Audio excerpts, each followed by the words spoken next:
I have to do one follow-up. I promised I would do this last time. I mentioned the last question I took before I ended the last show was from Zechariah Tiemens, who said, who's the most important, least known figure in history? And I did a lot on John Boyd, who I feel very strongly about.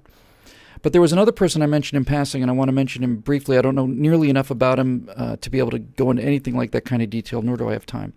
But I think probably far more than Boyd, really, certainly more than Boyd. Without question, more than Boyd. I think the answer to this question is, who's the most important, least known figure in history? I don't think there's only one answer. And that answer, honest to God, is Norman Borlaug. Norman Borlaug is the most important, least known person in history. Norman Borlaug is was an American, died just not too long ago, about a year ago, I guess. Was an American agronomist who basically on his own figured out a way to grow crops, modify crops, breed crops to require less fertilizer, to produce a much higher yield, to require less water. Norman Borlaug, by himself, through his own work, Norman Borlaug fed the world. There are billions of people who are alive today and living relatively comfortably because of Norman Borlaug.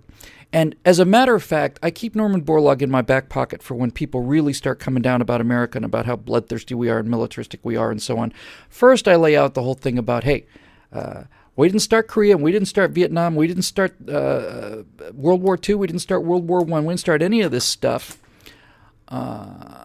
We didn't start Gulf I, we didn't start Gulf II, we didn't start Iraq, we didn't start any of this stuff. And for those of you who think we did start Iraq, we didn't. Saddam Hussein invaded Kuwait and paid the consequences of it several years later. So we didn't start any of this.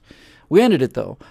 But for those of you who think America's all evil, the world population is up billions of people alive as a result of capitalism and Norman Borlaug, and down 200 million people as a result of communism and socialism. So you socialist, high-minded, moral, superior imbeciles have 200 million dead people on your plate. You shot them in the back of the head or starved them to death. And on the other side of the scale, we don't have 200 million people who are alive today. We have 2 billion or 3 billion or 4 billion people alive today,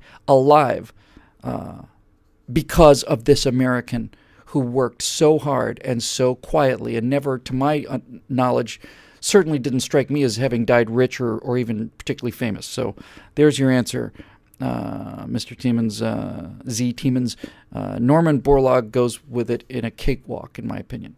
Oh, he died much longer ago than I thought. I just found out from the comment sections from Ed Finn that he actually died in 2009. Seems like it was only just a year or two ago. Time flies, huh? Yeah, Norman Borlaug, American agronomist, fed the world, keeps feeding the world, is feeding the world every day. He'll feed the world as long as there is a world, as long as people are eating food. You can thank Norman Borlaug for that. So let's move on.